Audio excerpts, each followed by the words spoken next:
नमस्ते। इस वीडियो में हम टाइमर, फैन मोटर, हीटर और लाइट स्विच के बारे में जानेंगे और उसको किस तरीके से टेस्ट करते हैं वो भी देखेंगे। तो ये एक टाइमर है जिसमें 4 टर्मिनल्स रहते हैं। ये आपका न्यूट्रल को सप्लाई देता है। ये टर्मिनल आपके हीटर को सप्लाई देता है।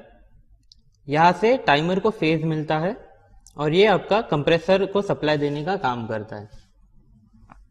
टाइमर में एक मोटर और एक गियर कैम असेंबली रहती है। ये कैम असेंबली इसको आपके कंप्रेसर से हीटर पे शिफ्ट करने का काम करती है। तो ये एक 12 घंटे का टाइमर है। तो 12 घंटे का कंप्रेसर रनिंग के बाद ये आपका सप्लाई कंप्रेसर से स्विच करके हीटर पे ले जाती है। इसको चेक कैसे करें? तो एक नॉर्मल कंडीशन में आपको टाइमर फेज और कंप्रेसर के बीच में कंटिन्यू दिखाएगा। तो आप मल्टीमीटर को कंटिन्यूटी में रख के फेज का सप्लाई और कंप्रेसर का चेक करेंगे। ये कंटिन्यू दिखा रहा है, यानी कि टाइमर से कंप्रेसर को सप्लाई जा सकता है। जब ये टाइमर चालू रहता है तो आपका मोटर अंदर रोटेशन करके एक पॉइंट पे सप्लाई को कंप्रेसर से हीटर को स्विच करता है। इस पॉइंट पे अगर आप चेक करेंगे तो आपको सप्लाई हीटर और फेज में दिखाएगा। अगर आप कंप्रेसर एंड पे देखोगे तो ये डिसकंटिन्यू दिखाता है, यानी कि सप्लाई अभी सिर्फ हीटर को जा रहा है। तो इस तरह से हम टाइमर को चेक करते हैं। तो ये एक फैन मोटर है। फैन मोटर पे आपको फैन ब्लेड लगा हुआ मिलता है। फैन ब्लेड को लॉक करने के लिए यहाँ पे एक लॉक क्लिप रहता है। तो आपका फैन मोटर नॉर्मली ऐसे दिखेगा, जिससे 2 वायर आएगी। इन वायरों में अगर आप 230 वोल्ट का सप्लाई देते हैं तो फैन मोटर अपने आप चलने लगेगा। फैन मोटर को चेक कैसे करें? तो आप इसके वाइंडिंग की रेजिस्टेंस चेक करेंगे।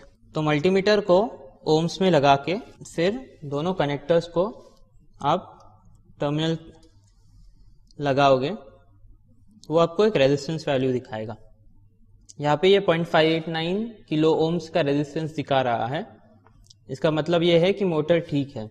अगर मोटर ठीक नहीं होती तो ये 0 ओम्स यानी कि डिसकंटिन्यूड वाइंडिंग बताता था, नहीं तो ओवरलोड 0L करके दिखाता था, मतलब आपकी वाइंडिंग इंटरनली शॉर्ट हो गई है। तो इस तरह से हम फैन को चेक करते हैं।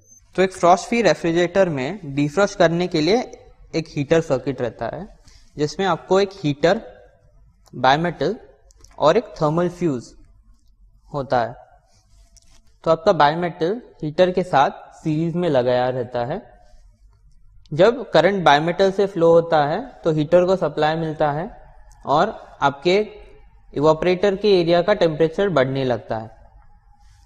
एक टेम्परेचर पे ये बायमेटल डिसकंटिन्यू हो जाता है और हीटर को सप्लाई बंद हो जाता है और फिर आपका टाइमर कंप्रेसर को सप्लाई देके कंप्रेसर को चालू कर देता है। इसे चेक कैसे करें? तो हीटर एक कॉइल की तरह है जिसमें एक हाई रेजिस्टेंस वायर रहता है। तो हम वायर का रेजिस्टेंस मेजर करके हीटर को चेक कर सकते हैं।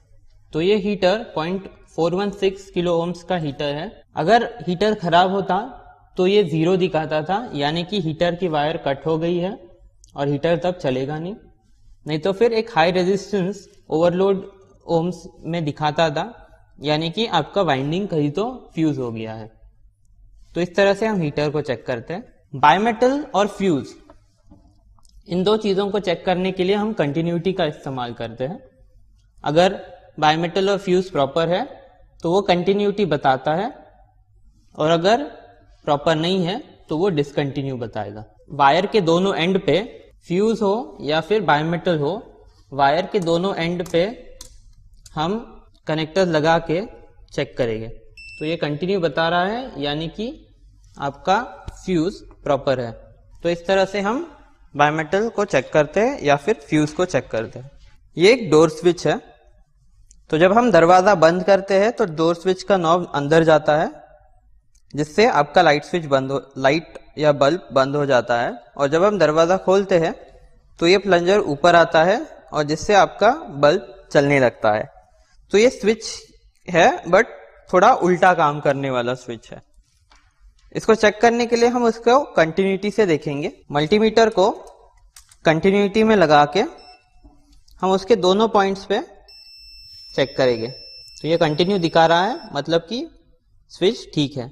और जब हम उसको प्रेस करेंगे और चेक करेंगे तो ये डिसकंटिन्यू दिखाता है, मतलब दरवाजा बंद होने पे लाइट नहीं चलेगी, छोड़ो, और जब दरवाजा खुलेगा तो लाइट जलेगी। इसको हम रेफ्रिजरेटर के कैबिनेट में भी देख के आपको बताते हैं। तो जैसे हम रेफ्रिजरेटर का दरवाजा खोलते हैं तो यहाँ की लाइट जलती है। ये लाइट चालू या बंद होना इस स्विच पे निर्भर है। तो जब स्विच दबा रहता है आपका दरवाजा बंद होने के वक्त तो लाइट बंद हो जाती है, और जैसे आप दरवाजा खोलते हैं ये प्लंजर बाहर आता है, जिसके वजह से आपका लाइट बल्ब को सप्लाई मिलता है। लाइट बल्ब को कैसे चेक करें? लाइट बल्ब दो वजह से चल नहीं सकता है। एक तो अगर स्विच प्रॉपर नहीं हो, वहां से सप्लाई बल्ब तक पहुंच नहीं रहा हो, या फिर बल्ब खराब हो। तो वो चेक करने के लिए हम बल्ब को देखेंगे। बल्ब को चेक करने के लिए बल्ब को निकालें और वहां पे आपका सप्लाई वोल्टेज या 240 वोल्ट्स आ रहा है कि नहीं वो चेक करेंगे। तो चेक करने के लिए मल्टीमीटर को AC वोल्ट में लगाएं और फिर दोनों कनेक्टर्स आपके सप्लाई पॉइंट पे लगाएं। तो यहाँ पे 241 वोल्ट्स आ रहा है, यानी कि सप्लाई बल्ब तक तो आ रहा है। इसके बावजूद भी अगर बल्ब नहीं चल रहा हो तो बल्ब खराब है, बल्ब को चेंज करना पड़ेगा। तो इस वीडियो में हमने देखा कि किस तरीके से टेस्टिंग करते हैं अगर कोई भी पार्ट एक रेफ्रिजरेटर का खराब हो। तो हमने अलग अलग स्टेप्स के बारे में देखा और मल्टीमीटर का सही तरीके से इस्तेमाल किया। सभी चीज़ों का ध्यान रखते हुए आप ये सीखें और हमारे साथ आगे आने वाले वीडियोस के लिए बने रहें। धन्यवाद।